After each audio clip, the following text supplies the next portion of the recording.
be that kind of church? But while you're doing that, the devil is not happy. So the question is, how do I deal with it as I'm trying to be authentic, as I'm trying to live in God's purpose, as I'm trying to come up out of the ashes, as I'm trying to salvage the things that are burnt or things that are thrown and I have thrown in the rubbish, or someone may have thrown me away in the rubbish. How do I salvage and dust off and find value in that thing that's burnt? Now, I'm not just talking about something that smells like it's burnt. You know, like when you fry chicken or you fry bacon and you cook some good food, that turkey or y'all know what I'm talking about, right? And the smell permeates through the house to the point where it's not only in the kitchen, but it's in every room you go in. And some way, somehow, Sister Crenshaw, the smell finds its way into your closet. And so your whole clothes smell like what you cook in the kitchen. But I'm not talking about that kind of smell. I'm talking about a smell where there's a real fire. And things were burnt and melted. And the fire, the smoke got into your clothes. They tell you that when there's a fire, that even if your clothes don't burn, that you need to throw it away because that smell will never come out. I'm talking about that kind of fire where your clothes and the things that may not be burned still need to be thrown away. How can I get up out of the ashes after I have the smoke smell on me? I'm trying to be an authentic man, an authentic woman, but the world deems me no good, but for some reason, the Lord tells me he loves me. How does God look in me and look at me? And though the world says I smell like smoke and I'm not pleasant to be around, but yet still, God finds value in me. Yes. How do I find value? How do I dust off the ashes off of my family and start all over? How do I find some glimmer of hope from the ashes heap to say to my family, we need to press forward? Yes. How do I begin to lead my family in prayer and in devotion? How do I call myself back to purpose and focus with God? Yes. Am I on anybody's street yet? Yeah. How do I do it? There's 2 points this morning. Number 1, prayer. Yes. And number 2, position. Yes. Number 1 is what? Prayer. And number 2 is what? Position. When we get to this text, the children of Israel are now coming back from exile. This is the third and final return back home. They were in exile because God told them if you keep living in sin, then you will be led into captivity. And that happened because they would not obey the laws of God. They ended up being in exile. I want to suggest to some of us that we are where we are because we didn't listen to the voice of God. God told us to obey him. If we obey him, he will prosper us. But if we don't obey his word, we will be in captivity. Some of us are in captivity right now because we will not listen, and we still won't listen to the voice of God.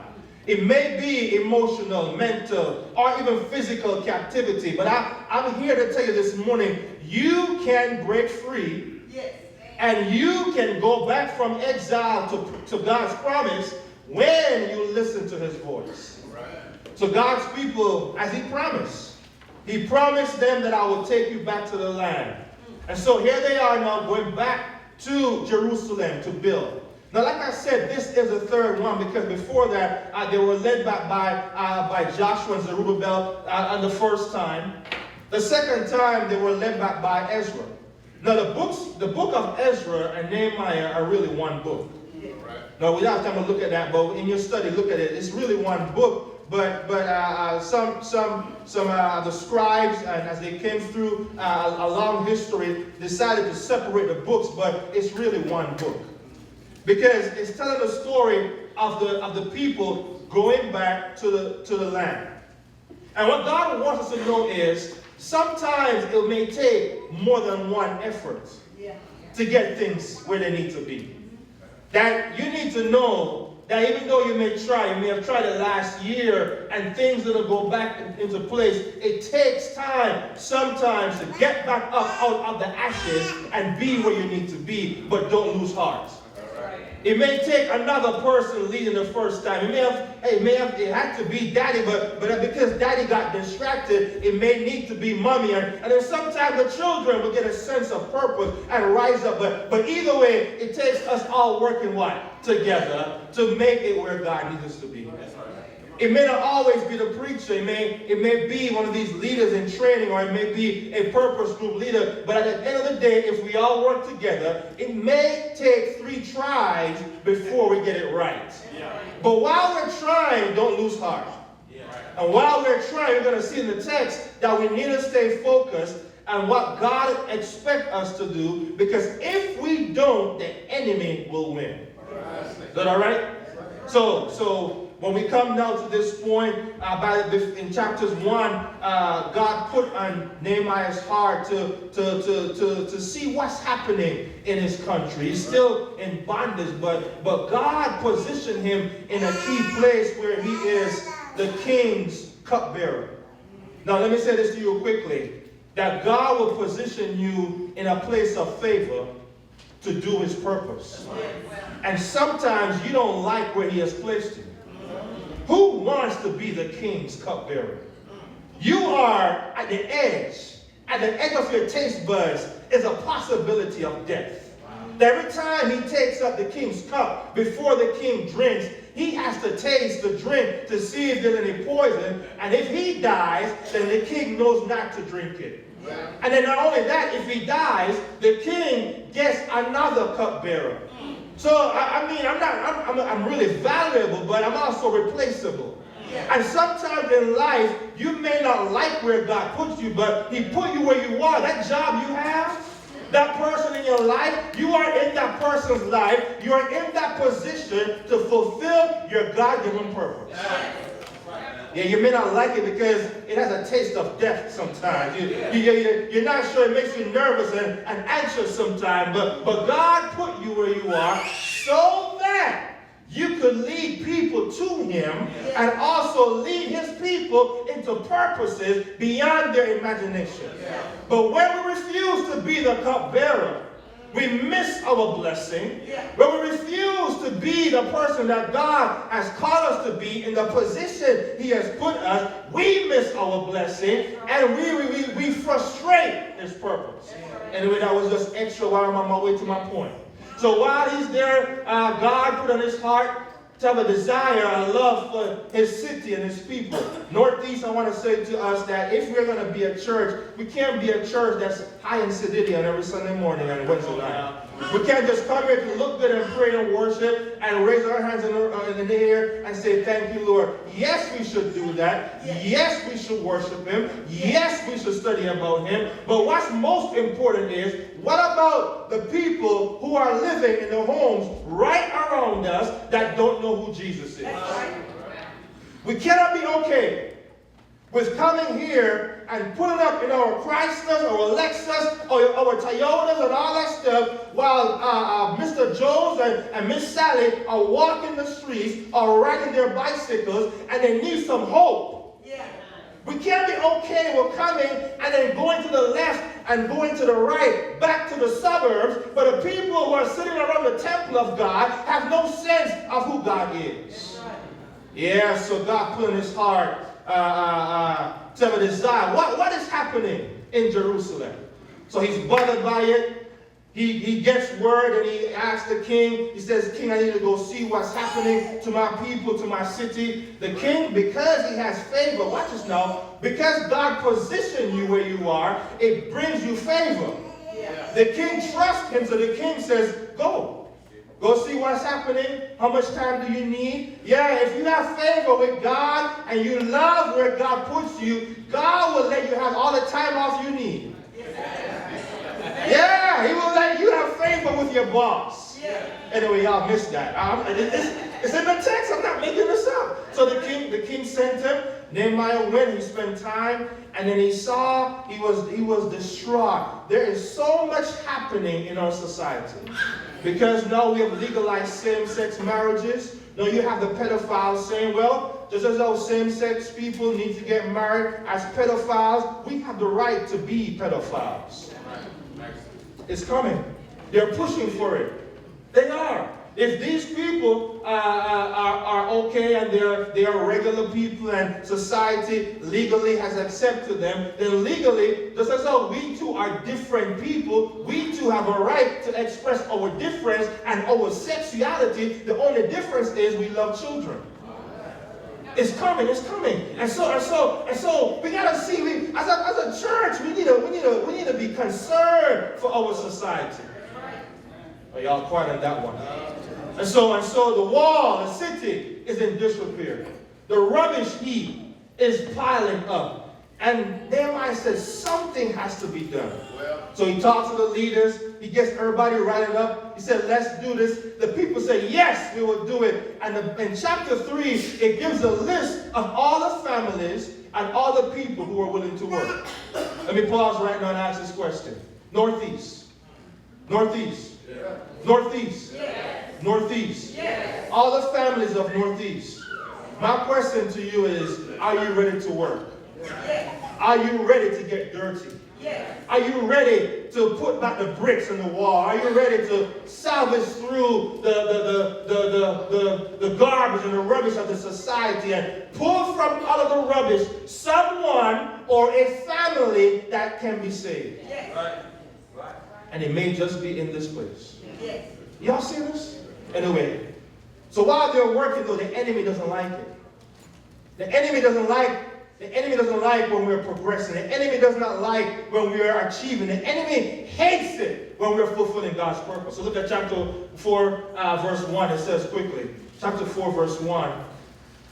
It says, but it so happened when Sanballat heard that we were what? Rebuilding the wall. That he was what?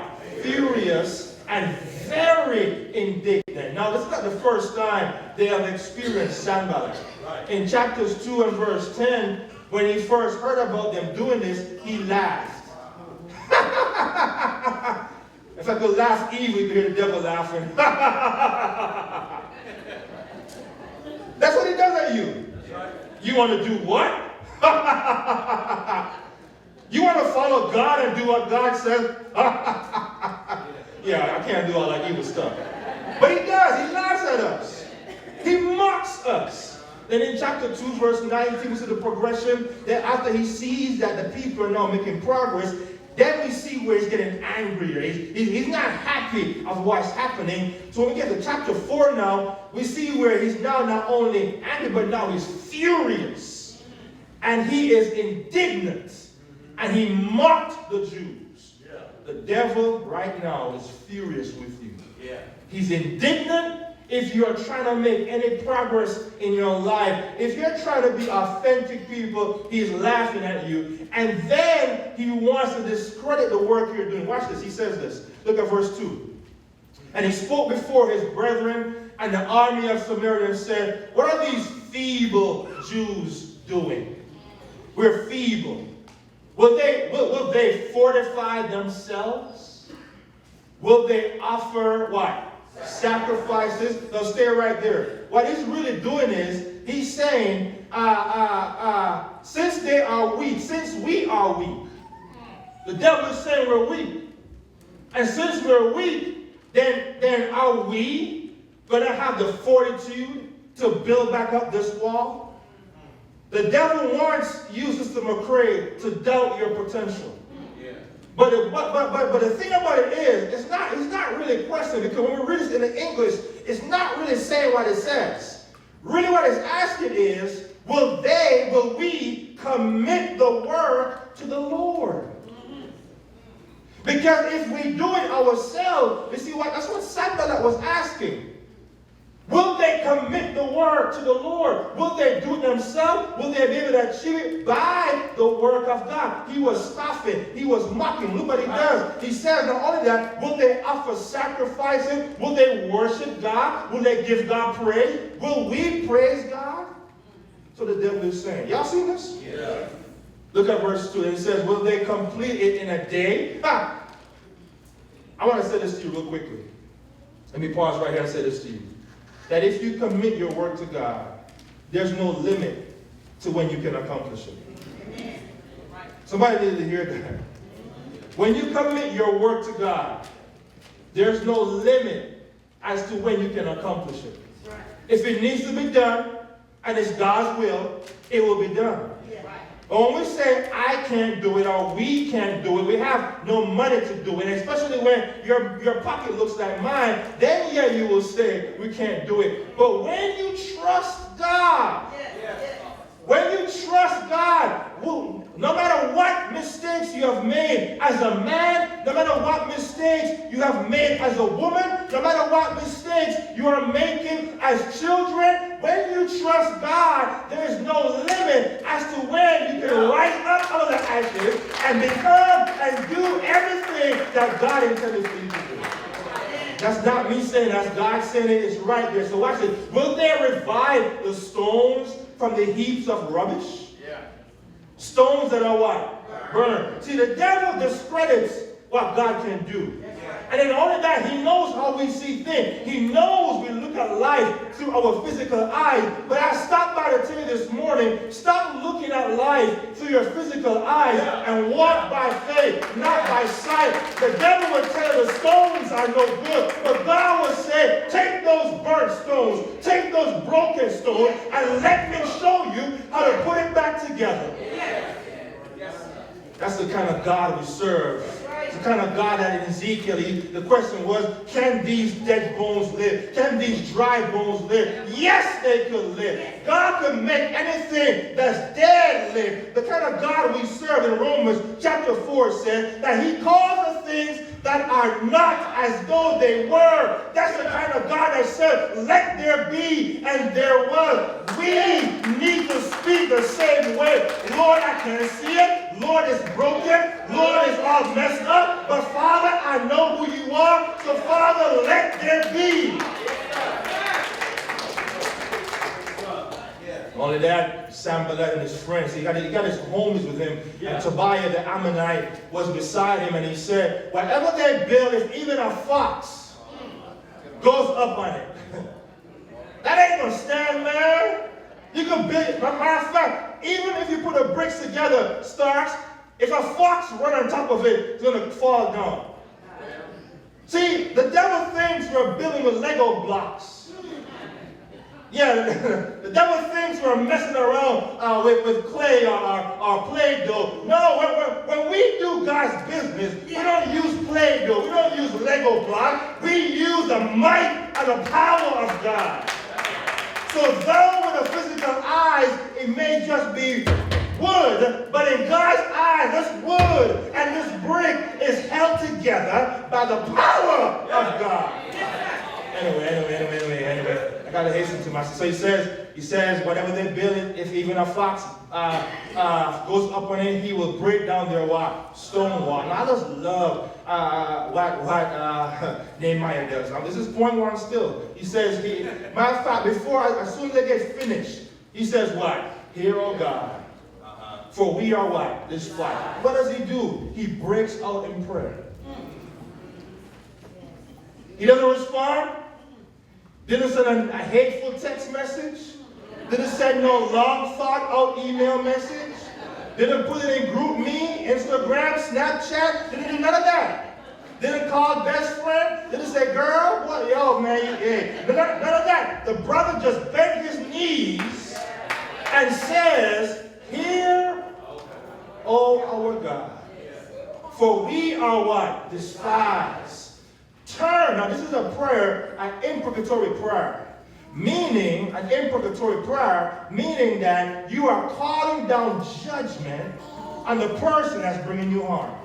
Now I want to say this, and then let me say this before I keep reading this.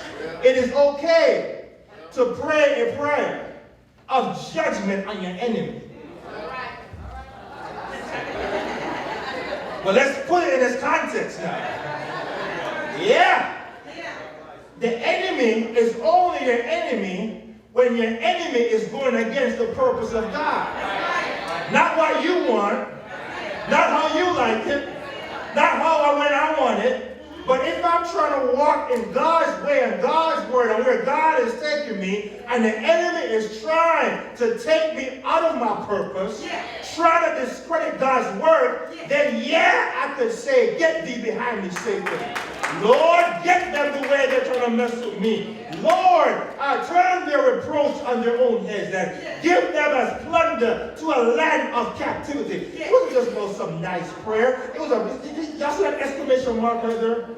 Y'all see that? Right. Yeah, he was calling on the thunder on the enemy. My point is, you need to pray against the devil. And those people the devil is using, it's okay to pray against them, but don't, as long as they are going against the purpose of God, do it. But don't be praying against people because they won't do what you want. They took your parking spot at work. No. But if you're trying to walk the life, if you're trying to walk the walk and talk the talk and live the life, and you are trying your best to do what God wants, and that person is drawing you away from his purpose, then you can pray. Get them, Lord. Anyway, I don't like that. Verse 5. It says, do not cover their iniquity and do not let their sins be what? Blotted out from before you, for they have provoked you. Now that's interesting. Whenever you're walking in God's purpose and the enemy messes with you, they're messing with who? And that's how you know. Because then in the prayer, you won't have a problem saying, Lord, they're messing with you. So that's how you now measure if your prayer is even worth praying. Because if it's not a piece of a parking spot or your next door neighbor won't cut the limb, don't pray about, Lord, get them. But if you pray and you can't say, Lord, they're messing with you in the prayer, it's not worth praying about. Woo! So he says, for they have provoked you to what? Anger. Before the what? Builder. So now look what we do. We pray, and then we do what? Get back to work. Northeast. It's okay. Because Monday's coming, and Monday you may get distracted. The enemy will try to laugh at you, scoff in your face, put bad thoughts in your mind. But that's all right. We just got number one. Number one, pray. And when you pray, get up off your knees and get back to what? Work. So we built the wall. And the entire wall was what? Joined together, up to what? Half its height. For the people had a what? Mind to work. One thing you should ask tonight when you go home, you eat dinner, at lunch, eat ice cream this evening at 5 o'clock or 6 o'clock. I don't know what you do. You go for a family walk. Whatever you do, you need to ask each other this question. Fathers, mothers, good thing to ask yourselves. As married couples, a good thing to ask your children. Single parents, a good thing for you to have a good talk. Ask your family, do we have a mind to work? Because, baby, I can't do without you. We can't do without each other. It's a good question to ask each other. Do you have a mind to work with me? You see this? Because it's one thing to pray. Prayer without faith will kill everything. Matter of fact, prayer without faith is a prayer that hits the ceiling and goes back to the floor. So don't pray and then get up and doubt and still fight amongst yourself. When you pray believing that he will answer, and then you get up off your knees and get back to work. Because then prayer needs action. An action of faith. I need to move based on my faith in him. And because I prayed to him, Lord, use me. So don't go praying and then not doing. And then say, see, it's your fault, baby. I've been praying all this time, and you're not doing all this, and you're not doing that. It's your fault, Austin, Sister Asbury telling you, son, it's your fault. But maybe mommy does not. She's praying, but she's not doing her part.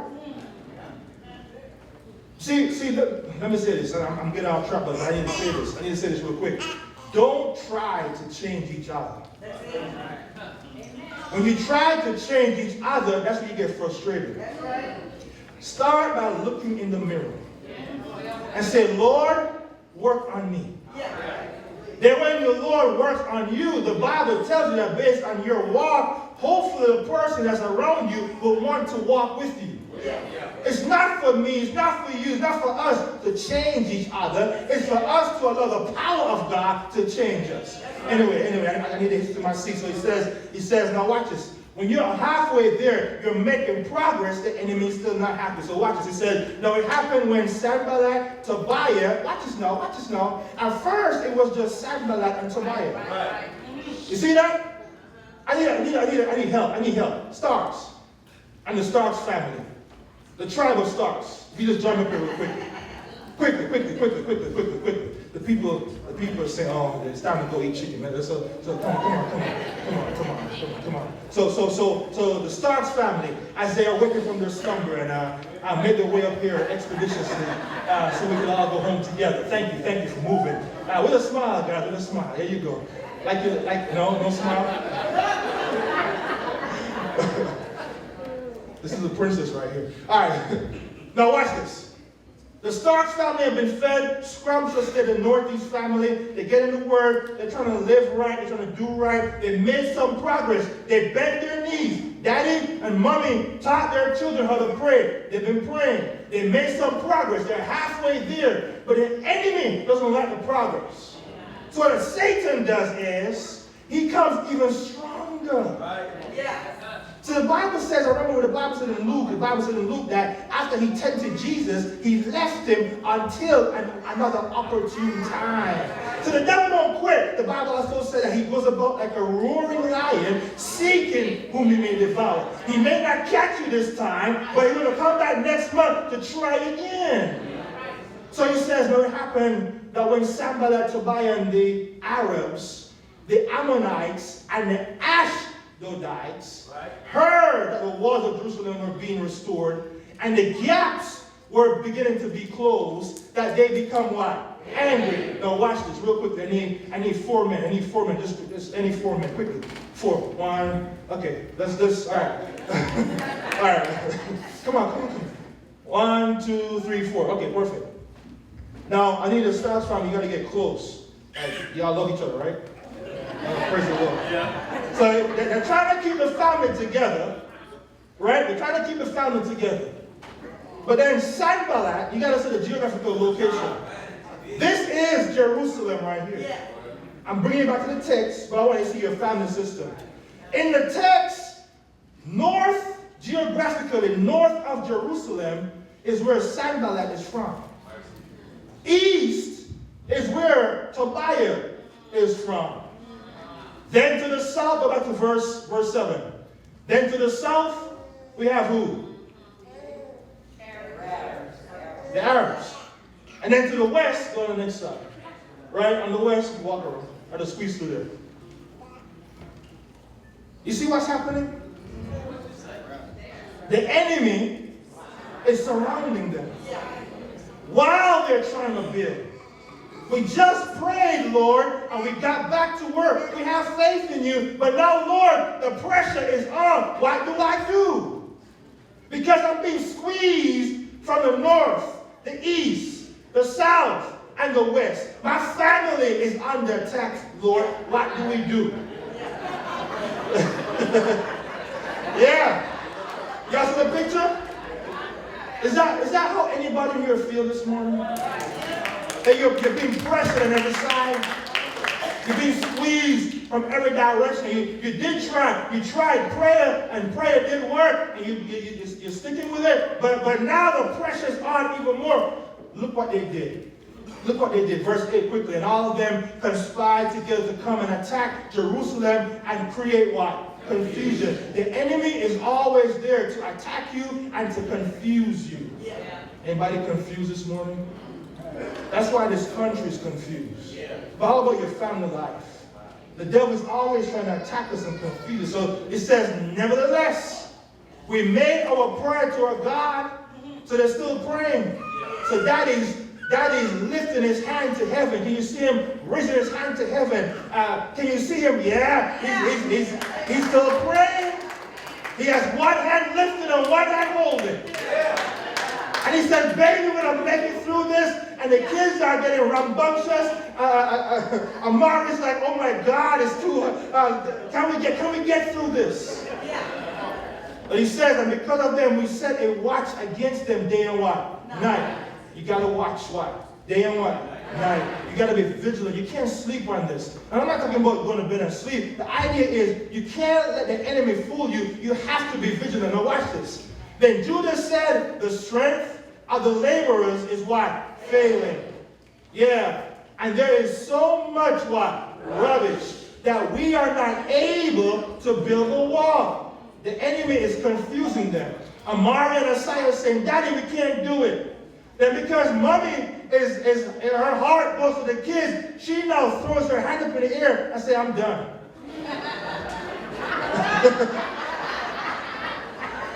Adam says, no, baby, we got to stick in there. So he slaps her hand back down. Let's stay focused. Now watch this, watch this, watch this. And he said, I know what adversaries said, they will neither know nor see anything. We will come into their midst and kill them and cause the what? Work to cease. What that looks like is sometimes the enemy will come. Take her hand. Yeah, and sometimes she will get distracted. She will get distracted. She'll get distracted. All right, stop right there. It's all right. And then sometimes the enemy will come in the midst and will take our children. Go with him. Go. Yeah, and then now he's struggling because it's like, what am I doing wrong? He feels the pressure. Gotta bring the bacon home. The boss stressing him. His buddies whispering in his ear, man, she ain't no good. You should leave her and all that stuff. The kids over here giving trouble. But all I need is some guidance.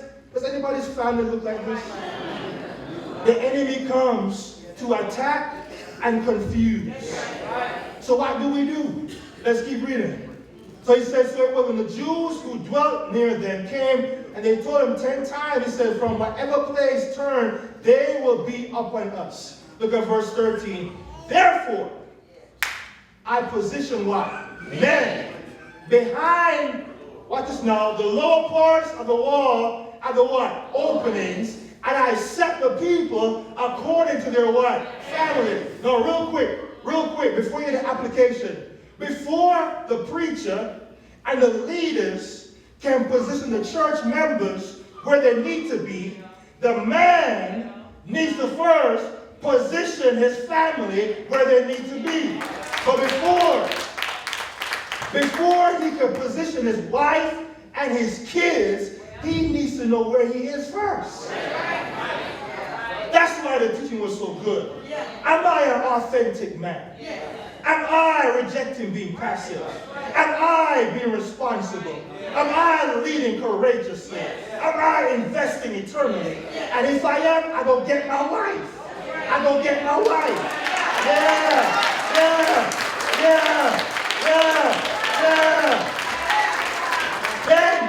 Then together, they got to go get their children. Together. Yeah. Now it's beautiful because now when this family led by this authentic man and this authentic mother and these children are learning to be authentic, then this church could position them in a place to do ministry. But number one though, you gotta get yourself positioned. You gotta say, Lord, here I am. I'm praying, I'm discouraged, but Father, position me. Help me find my place in my family first. Help me figure out where my family is first.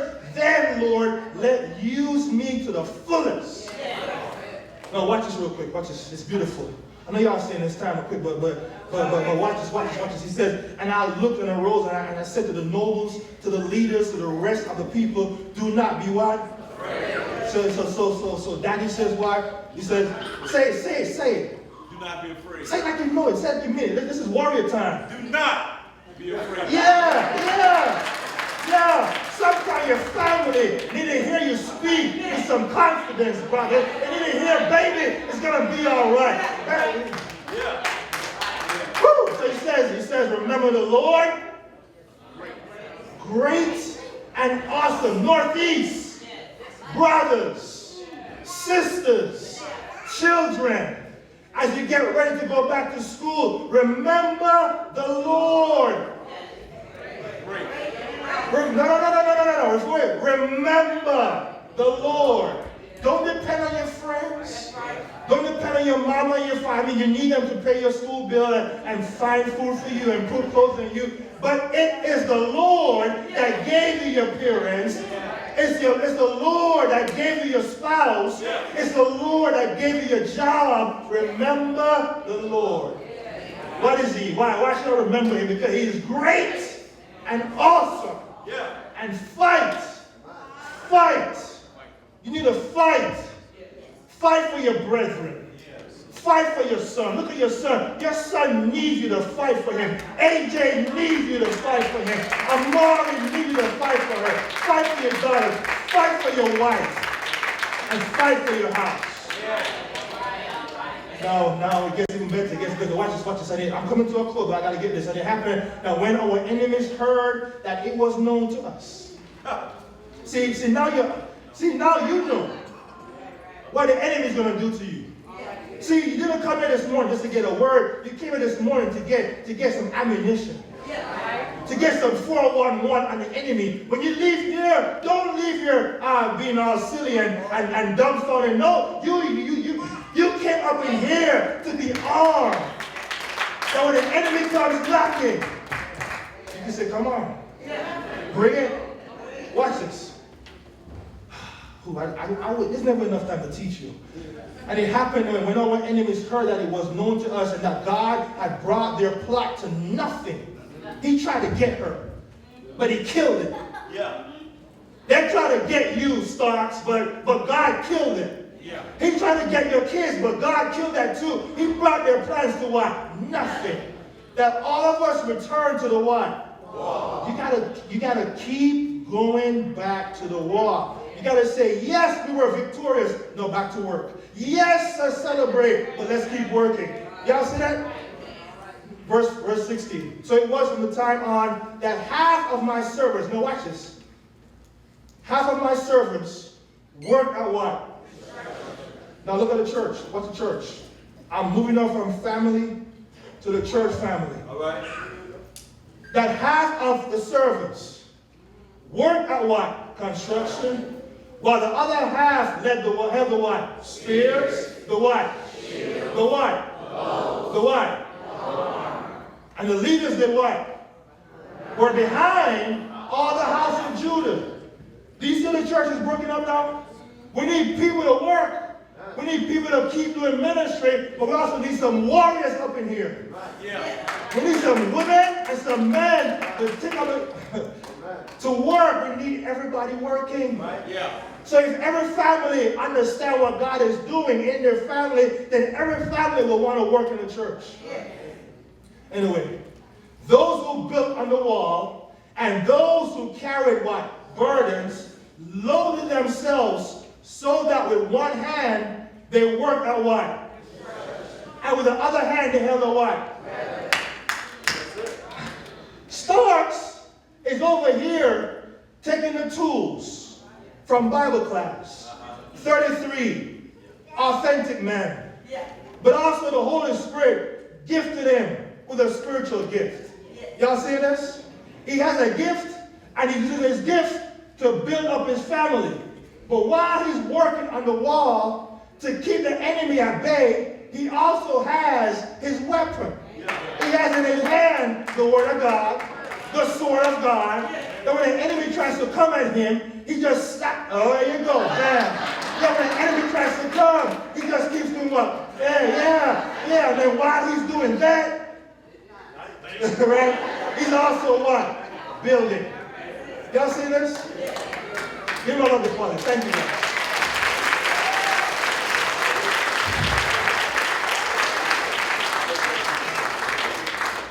So now what? Now what? Heaven wants to applaud the way you just applaud. Heaven wants to celebrate with you. And if you got this teaching, this was clear, wasn't it? Yeah. It makes sense. Now the way you say, not only but the way you say that this makes sense is by applying it. It's by before you get up out of your seat today, The way you say that, Lord, thank you for this message, is making in your heart right now a commitment to Him. Yes. To have a mind to work. Yes. Don't you want to succeed? Don't you want to rise up out of the ashes? Don't you want to be able to defend? Where while you're building the wall, while you're trying to put, and sometimes a wall is your own life. While you're working on it, you hold the word of God and you fight the enemy. You hold the word of God in your heart. Every time the devil says, come with me, you say, get thee behind me, Satan. It is written. Yes. But if you don't know the word, if you're not reading, what you don't know cannot influence you. That's right. It goes both ways. If you don't know, it won't influence you. If you don't read the word, then the word can't influence your life. It has to be more than just coming here on Sunday and Wednesday. You and I, we must take the responsibility to study the word. I've said this before, and I'll say it again. Do not fit God into your schedule. Do not fit God. Do not try to fit God into your schedule. Because if you do, that's where you leave Him out. That's where it becomes a chore. That's where coming to church and coming to any church activity becomes a bother. But watch this. But when you take God's will for your life, and you wake up and say, Father, I'm thank you for waking me up. No, Lord, whatever your will is, let your will be done. Lord, I'm placing my life into your will. Then when I put my planner into His plan, then God will take care of me. This morning, He said, remember the Lord. Right this moment, right now, you can remember Him, not just because of the sermon, but let me just say this. Remember the Lord because He's great and He's awesome. Only He right now can reach inside of your burnt life. The devil has burnt you up. He has thrown you in the trash heap. He's saying you're no good, but we have a God that will reach into the trash and pick you out specifically. He doesn't just do it haphazardly. He says, Bree, I want you because I have a purpose for you. And he calls you from where you are. And he dusts off all that mess off of you. He washes you off. And He has a way that even in our eyes, like we just read, that even though the devil has burned us and deemed us nothing and no good, that even when the people in this place who are supposed to be the people of God deem you as nothing, we have a God that says to you that my child, no matter what, no matter who, I love you. I don't care what anybody says. I don't care what name they've given you.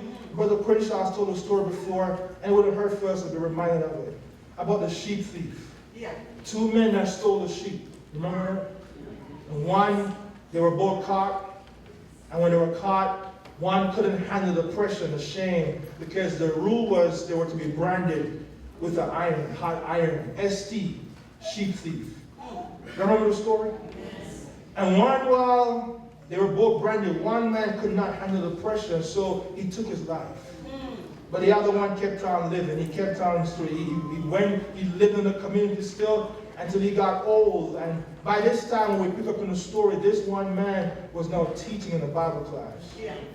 And while he was teaching after Sunday school and worship, one of the little boys, while he was going home, said to his father, Daddy, why does brother so-and-so have ST branded on his forehead? The father said, son, I don't quite remember, but I believe it stands for saint. And the point of that story is that when mankind brands you and scar you and leave a brand on you, it doesn't matter how people see you, but when God works on you, what man takes for wrong and harm and disrepute, God will take that and make you into a saint. He will make you better. He will love you better. He will heal you better. He gives you better promises. He gives you a stable place to stand on. So right now, remember that he's great, that he's awesome. And when you do that, he will help you fight. Don't do it by yourself. Stop trying to fix it by yourself. If you could fix it, you wouldn't be here today. Seriously. Matter of fact, if you could fix it, if I could fix it, he would not be God. So how about letting him be God? Let him do what he does best. And then we just sit back and let God just heal us. If that's what you want this morning, if that is what you want, to come up out of the ashes, if you want a new start, if you want to rise up and be authentic, this is your moment, not my moment, but your moment to come before him and to glorify him. I said, Lord, here am I. Use me. Come. As together we stand. From the ashes, there's somebody here. Don't leave the way you came in this morning. I will come on the aisle and meet you where you are. It's your time.